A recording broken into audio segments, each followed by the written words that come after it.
ಕುಮಾರಿ ಅನುಶ್ರೀಯವರು ನಮಗೆ ನಿಜವಾಗ್ಲೂ ಹೆಮ್ಮೆ ಆಗಬೇಕು. ಯಾಕೆಂತ ಹೇಳಿದರೆ ಮಂಗಳೂರಿನಲ್ಲಿ ಹುಟ್ಟಿ ಬೆಳೆದು ಕಡು ಬಡತನದ ಜೀವನವನ್ನು ಅನುಭವಿಸಿ ಇವತ್ತು ಬೆಂಗಳೂರಿನಲ್ಲಿ ಒಂದು ದೊಡ್ಡ ನಿರೂಪಕಿಯಾಗಿ ಇಡೀ ಕರ್ನಾಟಕ ರಾಜ್ಯದ ಜನರ ಮನೆ ಮಾತಾಗಿ ಮುಟ್ಟಿದ್ದಾರೆ. ಅದು ನಿಜವಾಗ್ಲೂ ಮಂಗಳೂರಿಗೆ ಹೆಮ್ಮೆ ಅಂತ ಹೇಳಿದ್ರು ತಪ್ಪಾಗಲಿಕ್ಕಿಲ್ಲ. ಮೈಸೂರು ದಸರಾದಲ್ಲಿ ಕೂಡ ನಿರೂಪಕಿಯಾಗಿದ್ದರು. ಮೊನ್ನೆ ದಿವಸದಿಂದ ತುಂಬ ಬ್ಯುಸಿ ಇದ್ದರು. ಆದರೆ ನನ್ನೂರಿನ ದಸರಾ, ನನ್ನೂರಿನ ಜನರನ್ನು ನೋಡಬೇಕು, ನನ್ನೂರಿನ ದಸರಾದಲ್ಲಿ ಪಾಲ್ಗೊಳ್ಳಬೇಕು ಅನ್ನುವ ಅದ್ಭುತವಾದಂಥ ಅಭಿಲಾಷೆಯನ್ನು ಇಟ್ಟು ಇವತ್ತು ಬಂದಿದ್ದಾರೆ. ಮಾತ್ರ ಅಲ್ಲ, ಒಂದು ಪ್ರತಿಭೆ ಮಂಗಳೂರಿನಿಂದ ಹೋಗುತ್ತೆ, ಕೆಲವರು ಮಂಗಳೂರನ್ನು ಮರೆತು ಬಿಡ್ತಾರೆ. ಆದರೆ ಅನುಶ್ರೀ ಅವರು ತನ್ನ ಸರಿಗಮಪ ಸೀಸನ್ನಲ್ಲಾಗಿರಬಹುದು, ಬೇರೆ ಯಾವುದೇ ಕಾರ್ಯಕ್ರಮದಲ್ಲೇ ಇರಬಹುದು, ತುಳುನಾಡಿನ ಬಗ್ಗೆ ಆಗಾಗ, ತುಳು ಭಾಷೆಯ ಬಗ್ಗೆ, ತುಳು ಸಂಸ್ಕೃತಿಯ ಬಗ್ಗೆ ಆಗಾಗ ನೆನಪಿಸುವಂತಹ ಕಾರ್ಯವನ್ನು ಮಾಡುವಂಥ ಒಂದು ಕಲಾವಿದೆ ಅಂತ ಹೇಳಿದ್ರು ತಪ್ಪಾಗ್ಲಿಕ್ಕಿಲ್ಲ.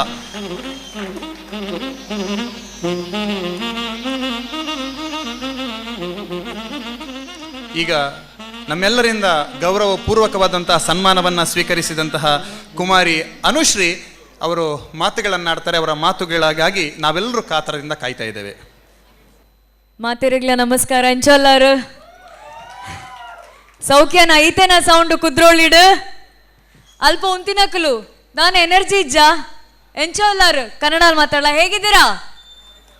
ನಮಸ್ಕಾರ ಹೇಳ್ದೆ. ಮಂಗಳೂರು ಹುಡುಗಿ ನಮಸ್ಕಾರ ಹೇಳಿದ್ರೆ ವಾಪಸ್ ನಮಸ್ಕಾರ ಹೇಳ್ಬೇಕು, ಅದು ನಮ್ಮ ಸಂಸ್ಕೃತಿ. ನಮಸ್ಕಾರ. ಇದು ನಮ್ಮ ಸಂಸ್ಕೃತಿ. Thank you. ಮೊದಲನೇದಾಗಿ ಈ ವೇದಿಕೆಯಲ್ಲಿ ಬಹಳ ಬಹಳ ಬಹಳ ಚಿಕ್ಕವಳು, ಬಹುಶಃ ನನ್ನ ಅರ್ಹತೆ ಬಹಳ ಸಣ್ಣದು ಈ ವೇದಿಕೆಯಲ್ಲಿ ಕೂತ್ಕೊಳ್ಳೋದಕ್ಕೆ. ಆದರೂ ಕೂಡ ಇಲ್ಲಿ ಅವಕಾಶ ಮಾಡಿಕೊಟ್ರು. ರಮನಾಥ್ ರಾಯ್ ಸರ್ ಅವರ ಆಶೀರ್ವಾದವನ್ನು ಪಡ್ಕೊಂಡು ಹೆಚ್ಚು ಸಮಯ ತಗೊಳ್ಳೋದಿಲ್ಲ, ಯಾಕಂದರೆ ಬಹಳಷ್ಟು ಕಲಾವಿದರು ಕಾಯ್ತಾ ಇದ್ದಾರೆ ವೇದಿಕೆ ಮೇಲೆ ಹಾಡನ್ನು ಹಾಡೋದಕ್ಕೆ, ಸಾಂಸ್ಕೃತಿಕ ಕಾರ್ಯಕ್ರಮ ನಡೆಸ್ಕೊಡೋದಕ್ಕೆ. ಮೊದಲನೇದಾಗಿ ನಮ್ಮ ದೇಶವನ್ನು ಪ್ರತಿಬಿಂಬಿಸ್ತಾ ಇರುವಂಥ ನಿಜವಾದ ಹೀರೋಸ್, ಎಲ್ಲ ಕಡೆಯಿಂದ ಬೇರೆ ದೇಶದಲ್ಲಿ, ಬೇರೆ ರಾಜ್ಯಗಳಲ್ಲಿ ಚಿನ್ನ, ಬೆಳ್ಳಿ, ಕಂಚಿನ ಪದಕವನ್ನು ನಮಗೆ ತಂದುಕೊಟ್ಟು ನಮ್ಮೆಲ್ಲರನ್ನ ಹೆಮ್ಮೆ ಪಡಿಸ್ತಾ ಇರುವಂಥ ನಿಜವಾದ ಹೀರೋಸ್ ಇಲ್ಲಿ ಕೂತಿದ್ದಾರೆ. ಅವ್ರಿಗೊಂದು ದೊಡ್ಡ ಚಪ್ಪಾಳೆ ಬರಬೇಕು, ನಮಗಿಂತ ಹೆಚ್ಚು ಚಪ್ಪಾಳೆ ಅವ್ರಿಗೆ ಬರಬೇಕು. ಬಹುಶಃ ನೀವು ಇಲ್ಲಿ ನನ್ನನ್ನು ಮೊದಲನೇ ಬಾರಿ ನೋಡಿರ್ತೀರ, ಆದರೆ ಈ ಜಾಗ ನನಗೆ ಹೊಸದಲ್ಲ, ಈ ಗಾಳಿ ನನಗೆ ಹೊಸದಲ್ಲ, ಈ ಮಣ್ಣು ನನಗೆ ಹೊಸದಲ್ಲ, ಈ ಮಳೆ ನನಗೆ ಹೊಸದಲ್ಲ. ನಾನು ಇಲ್ಲೇ ಹುಟ್ಟಿ ಬೆಳೆದವಳು, ಈ ಪ್ರಾಂಗಣದಲ್ಲಿ ಆಟ ಆಡಿದವಳು. ನನ್ನ ವಿದ್ಯಾಭ್ಯಾಸ ಇಲ್ಲೇ ಪಕ್ಕದಲ್ಲಿ ನಾರಾಯಣ ಗುರು ಶಾಲೆಯಲ್ಲಿ ಆಗಿದ್ದು. ನಾರಾಯಣ ಗುರು ಶಾಲೆಯಲ್ಲಿ ಕಲಿತಂತಹ ಬೋಳೂರ್ದ ಪೊಣ್ಣು ಯಾನು, ಮುಲ್ಪನೆ ಕೈತಲಿತ್ತಿನ ಪೊಣ್ಣು. ನನ್ನ ವಿದ್ಯಾಭ್ಯಾಸ ಬಹುಶಃ ಇಲ್ಲಿ ಕೂತಿರುವಂಥ ಎಷ್ಟೋ ಜನರಲ್ಲಿ ಯಾರಿಗೆ ಹಸುವಿನ ಬೆಲೆಗೆ ಗೊತ್ತಿರುತ್ತೋ ಅವರಿಗೆ ಅನ್ನದ ಬೆಲೆ ಕೂಡ ಗೊತ್ತಿರುತ್ತೆ. ಹಸುವಿನ ದಿನಗಳಲ್ಲಿ, ನನ್ನ ಶಾಲಾ ದಿನಗಳಲ್ಲಿ ನನ್ನ ವಿದ್ಯಾಭ್ಯಾಸದ ಜೊತೆಗೆ ಅನ್ನವನ್ನು ಹಾಕಿದಂತಹ ದೇವಸ್ಥಾನ ಈ ಕುದ್ರೋಳಿ ಗೋಕರ್ಣನಾಥೇಶ್ವರ ದೇವಸ್ಥಾನ. ಇಂದಿಗೂ ಕೂಡ ನಾನು ಅದನ್ನು ಮರೆಯೋದಿಲ್ಲ. ಪ್ರತಿದಿನ ಮಧ್ಯಾಹ್ನ, ಇಲ್ಲಿ ಎಷ್ಟು ಜನಕ್ಕೆ ನೆನಪಿದೆಯೋ ಗೊತ್ತಿಲ್ಲ, ಶಾಲಾ ಮಕ್ಕಳಿಗೆ, ನಾರಾಯಣ ಗುರು ಶಾಲಾ ಮಕ್ಕಳಿಗೆ ಮೊದಲೇ ಊಟ ಹಾಕ್ತಿದ್ರು. ಯಾಕಂದರೆ ಮಕ್ಕಳು ದೇವ್ರ ಸಮ ಅಂತ ಹೇಳ್ತಿದ್ರು. ಸೊ ನಮಗೆ ಮೊದಲನೇ ಊಟ ಹಾಕಿ ನಂತರ ಭಕ್ತಾದಿಗಳಿಗೆ ಊಟ ಹಾಕ್ತಿದ್ರು.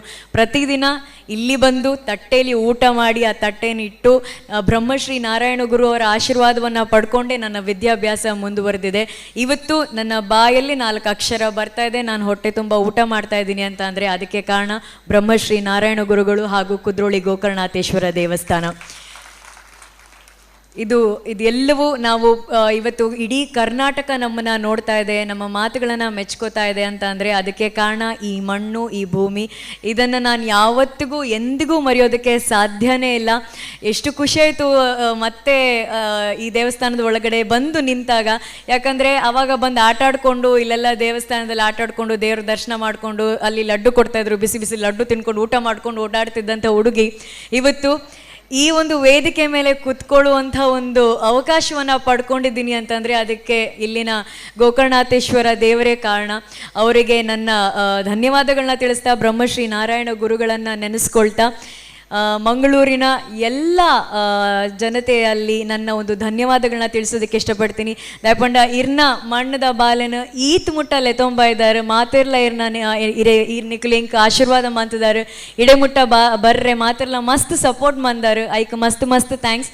ಇಂಚನೆ ಸಪೋರ್ಟ್ ಮಂತೊಂದು ಪ್ಲೇ ದಯಪಂಡ ನಮ್ಮ ದಕ್ಷಿಣ ಕನ್ನಡದ ಕಲಾವಿದರು ಮಾತಾ ಕಡೆ ಇಟ್ಪೋಪೇರು, ಮಾತಾ ಕಾರ್ಯಕ್ರಮಲ್ಲಿ ಮನ್ಪೇರು. ಕನ್ನಡದಲ್ಲಿ ಅಷ್ಟೇ ಇಲ್ಲ, ಇಂಡಿಯಾವನ್ನು ರೆಪ್ರೆಸೆಂಟ್ ಮಾಡ್ತಿದ್ದಾರೆ ನಮ್ಮ ದಕ್ಷಿಣ ಕನ್ನಡದ ಕಲಾವಿದರು. ಅವರೆಲ್ಲರಿಗೂ ನಿಮ್ಮ ಬೆಂಬಲ, ಸಪೋರ್ಟ್ ಹೀಗೆ ಇರಲಿ ಅಂತ ಹೇಳ್ತಾ ನನ್ನ ಮಾತುಗಳನ್ನ ಮುಗಿಸ್ತೀನಿ. ಜೈ ಹಿಂದ್, ಜೈ ಕರ್ನಾಟಕ ಮಾತೆ. ಧನ್ಯವಾದಗಳು.